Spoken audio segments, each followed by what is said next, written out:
Civilna obramba kot del obrambnega sistema Republike Slovenije prispeva k zagotavljanju obrambne sposobnosti države. Z aktivnostmi civilne obrambe, ki vključujejo priprave, ukrepe in dejavnosti za odzivanje v krizi, izrednem stanju in vojni, se krepi tudi odpornost naše države in družbe.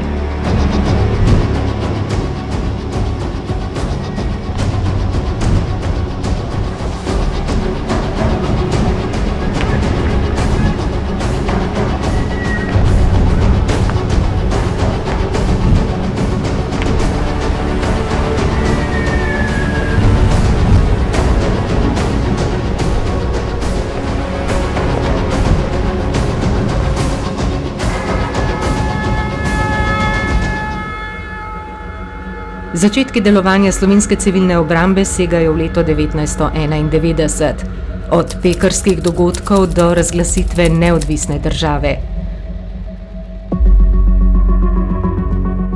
Od začetka oboroženih spopadov med Jugoslovansko ljudsko armado in slovenskimi oboroženimi silami do dne, ko je predsedstvo Socialistične federativne republike Jugoslavije sprejelo odločitev o umiku Jugoslovanske ljudske armade iz Slovenije. In v obdobju, ko se je Jugoslovanska ljudska armada umikala iz Slovenije.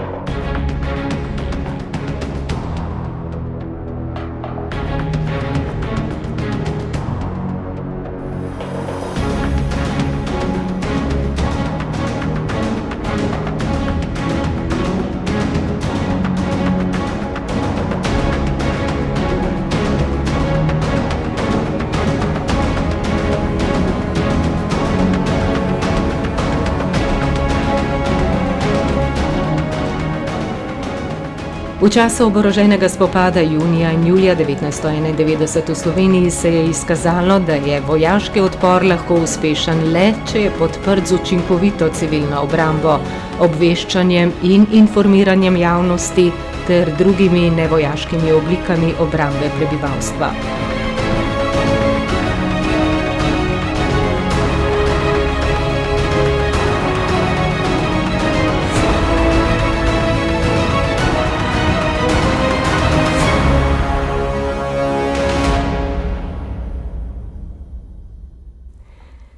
Na vseh področjih človekovega delovanja se dogajajo obsežne spremembe.